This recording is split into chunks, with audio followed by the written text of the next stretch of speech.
ओम श्री साईराम. भागवत वाहिनी अध्याय 12. कलियुगाची पहाट.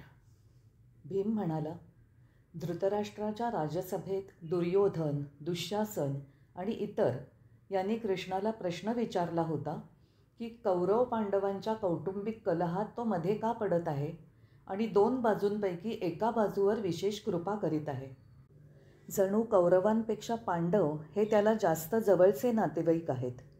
त्यावेळी भगवंताने काय उत्तर दिलं होतं, त्या उत्तराचं आता स्मरण कर. त्या प्रसंगाचं चित्र डोळ्यासमोर आण.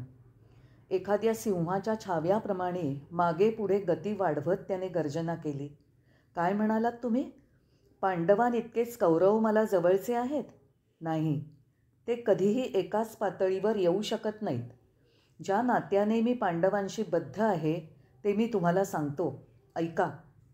माझ्या या शरीरासाठी धर्मराज हा मस्तकाप्रमाणे आहे, अर्जुन हा खांदे आणि बाहूंप्रमाणे, भीम म्हणजे धडाप्रमाणे आणि नकुल सहदेव हे पायांप्रमाणे आहेत.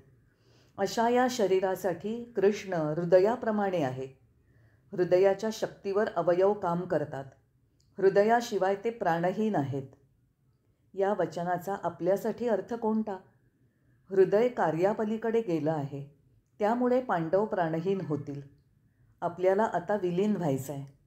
काळस्वरूप भगवान आपल्याला त्याच्यामध्ये विलीन व्हायला सांगत आहेत. त्याच्या हाकेला उत्तर देण्यासाठी आपण तयार राहिलं पाहिजे. कलियुग सुरू झाल्याचा हा पुरेसा पुरावा आहे. ज्या दिवशी कृष्णाने हे जग सोडलं त्या दिवशी द्वापर युगाची दारं बंद झाली आणि कलियुगाची दारं उघडली.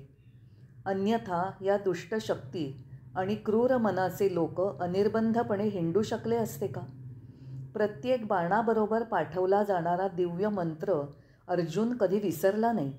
अगदी प्रत्यक्ष भयानक युद्ध वेगाने सुरू झालं तरीही.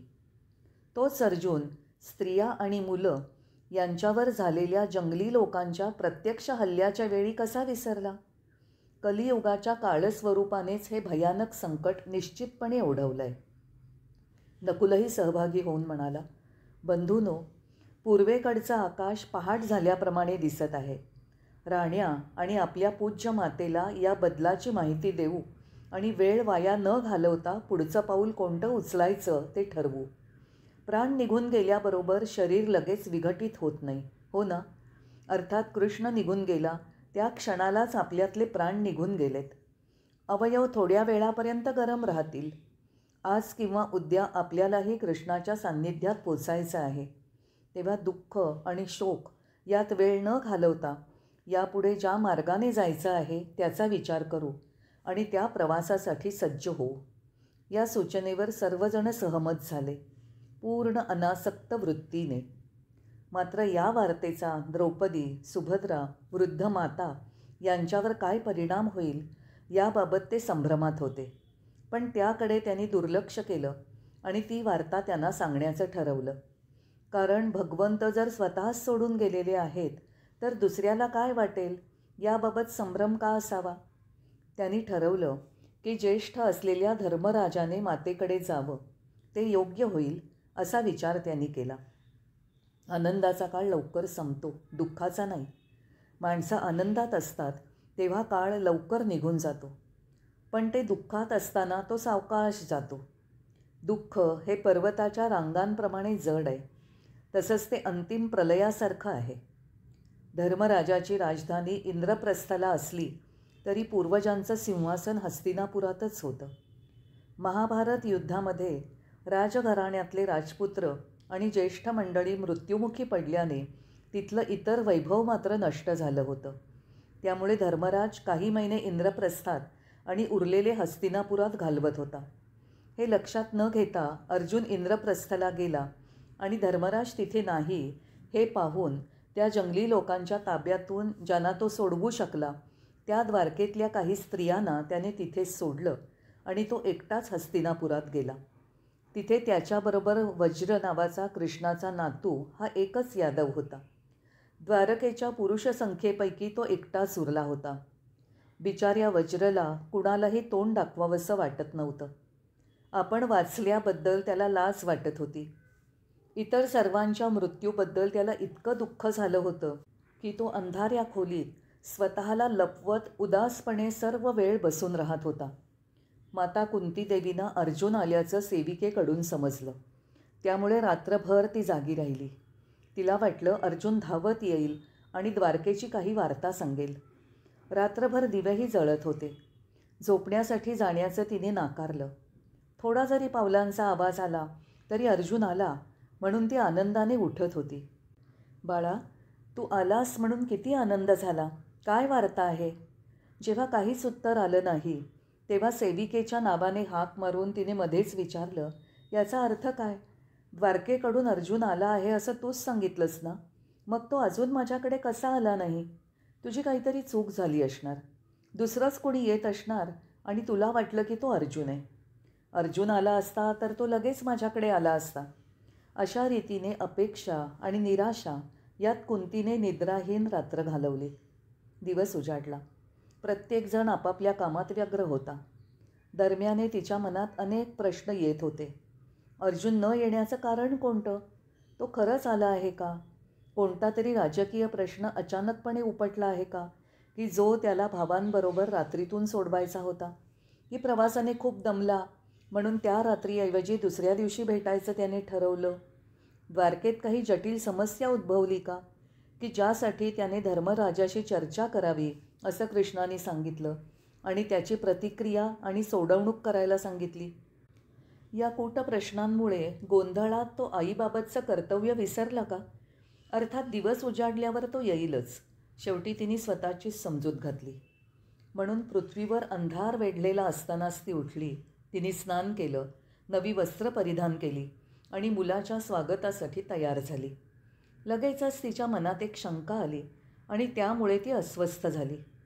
प्रत्येक रात्री तिची सर्व मुलं तिच्याजवळ उपस्थित होत आणि एकामागून एक असं तिच्या पाया पडत आणि झोपण्यासाठी तिची अनुज्ञा मागून तिचे आशीर्वाद घेत. पण त्या रात्री एक जणसुद्धा न आल्याने तिला आश्चर्य वाटलं आणि तिची अस्वस्थता खूप वाढली.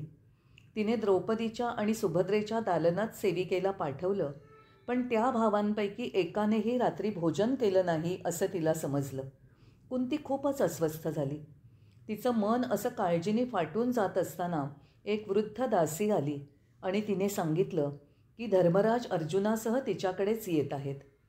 आता ते काय सांगतील या भीतीने ती अस्वस्थ झाली. बऱ्याच काळानंतर अर्जुन भेटणार असल्याचा आनंद झाला आणि यादवांकडची वार्ता ऐकण्याची उत्सुकताही वाढली. अपेक्षांचं एकत्रीकरण निर्माण झालं. ती उत्कंठा मावत नसल्यामुळे ती थरथरत होती. धर्मराज आला आणि तिच्या पाया पडला. तो शांतपणे उभा राहिला. अर्जुन तर बराच वेळ तिच्या पायापासून उठत नव्हता. कुंती त्याला समजुतीचे शब्द बोलत होती. गरीब बिचारा, इतका काळ माझ्यापासून कसा दूर राहिलास रे? ती प्रेमाने त्याची विचारपूस करत होती. पण आशीर्वादाचे शब्द उच्चारण्यापूर्वी किंवा त्याची कुशलवार्ता विचारण्यापूर्वीच तिने विचारलं, अर्जुना, तू काल रात्रीच आलास हे खरं आहे का? रात्रीच माझ्याकडे का आला नाहीस? जिचा मुलगा बऱ्याच काळानंतर परत आला आहे त्याला बघितल्याशिवाय आईला शांतपणे झोप कशी येईल? ठीक आहे, निदान आत्ता तरी पहाट झाल्याबरोबर तू आलास त्याचा मला आनंद आहे. आता मला सर्व काही सांग. तुझे सासू सासरे आजोबा सर्व कुशल आहेत ना? माझा भाऊ वसुदेव आता खूप वृद्ध झाला आहे. तो कसा आहे? तो अजून हिंडता फिरता आहे ना, की माझ्यासारखा अंथरुणाला खिळला आहे? माझ्याप्रमाणेच दुसऱ्यावर अवलंबून राहून त्याचीही सेवा करावी लागते का? तिने अर्जुनाचे हात धरून ठेवले होते आणि तिची दृष्टी अर्जुनाच्या चेहऱ्याकडे लागली होती. तिने एकदम विचारलं, मी हे काय बघत आहे बाळा? तू इतका काळवंडलास कसा? आणि तुझे डोळे इतके सुजले आणि लाल कशाने झाले? समजलं मला. द्वारका इथून खूप दूर आहे आणि मोठा जंगलाचा प्रवास करावा लागला. धुरळा, ऊन यांचा परिणाम झाला. प्रवासाचा थकवा तुझ्या चेहऱ्यावर दिसतोय. बरं, ते जाऊ दे.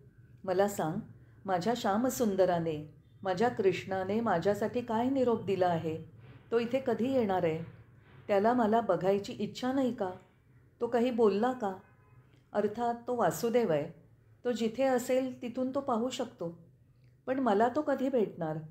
तो येईपर्यंत हे पिकलेलं फळ झाडावर राहील का? ती स्वतःच कितीतरी वेळ प्रश्न विचारत होती आणि स्वतःच अनेक वेळा उत्तरं देत होती.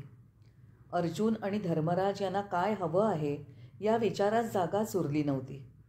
अर्जुनाच्या डोळ्यातून सतत अश्रुप्रवाह वाहत होता. कुंती हे विचित्र दृश्य बघत होती. तिने अर्जुनाला जवळ घेतलं आणि आपल्या खांद्यावर त्याचं मस्तक ठेवलं. बाळा, अर्जुना, काय झालं? तुझ्या डोळ्यात मी कधीही अश्रू पाहिले नाहीत. गोपालाने त्याला तू नकोसा झालास म्हणून तुझी काही चूक दाखवून तुला पाठवून दिलं का? अशासारखं काही भयंकर संकट तुझ्यावर आलंय का? ती दुःखाने भरून गेली होती, पण मुलाचं सांत्वन करण्याचा प्रयत्न जास्तीत जास्त करत होती. त्यानंतर धर्मराजाने दोन्ही हातांनी आपला चेहरा झाकून घेतला आणि दुःखाने हुंदके देत तो म्हणाला, माते, तू अजूनही आपल्या वासुदेवाबद्दल बोलतीयस, पण तो सोडून गेल्याला 10 दिवस झाले. तो स्वस्थानी निघून गेला आहे.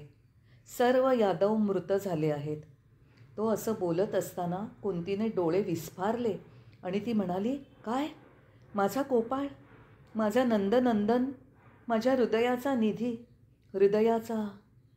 त्याने पृथ्वीला विधवा केलं का?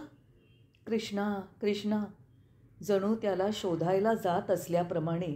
आणि त्याच क्षणी ती मृत्यू पावली. जय साईराम.